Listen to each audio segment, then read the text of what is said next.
I'm here at Ridge Vineyards with Paul Draper, a legend in California wine business. He's been making wine since the 60s. Yes. And always loved his wines, loved tasting his wines, how they age. They have such beautiful elegance after 20, 30 years. But I have to ask him the three questions. Come on. So my first question is, what's your definition of a great wine? Well, first of all, of course, balance, complexity, depth, but also the ability to develop with time.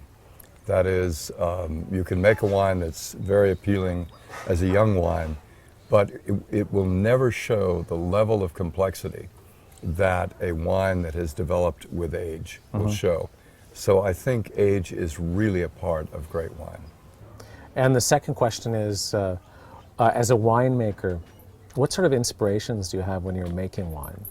Well, I think it goes back, I have this minor background in philosophy and history and so on, that one of the things that fascinated me about wine, because I grew up on a farm, was that you could take something produced from the earth and that had transformed itself into something as complex and mind-altering and amazing as wine. And so consequently for me, that the fact that for thousands of years wine has made itself, and the reason that it's part of the Christian ritual, the Jewish ritual, is that it's a symbol of transformation.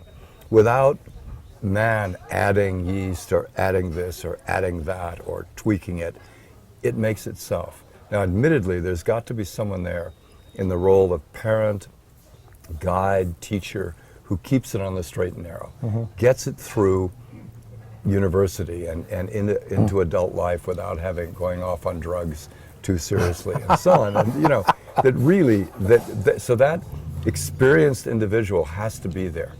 But they aren't making it. It's like a child that child, it's their own genius. It's who they are. And you're simply that parent or teacher who's trying to guide them and keep them on the path to be who they really are, not to create them.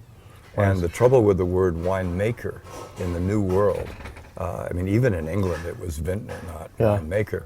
And in Europe it's not winemaker. No. And is that it puts you in that role of creator. Very cool. And that's not what, for me, the inspiration of what wine is about. And the final question is, what's the greatest bottle of wine you've ever drunk in your life?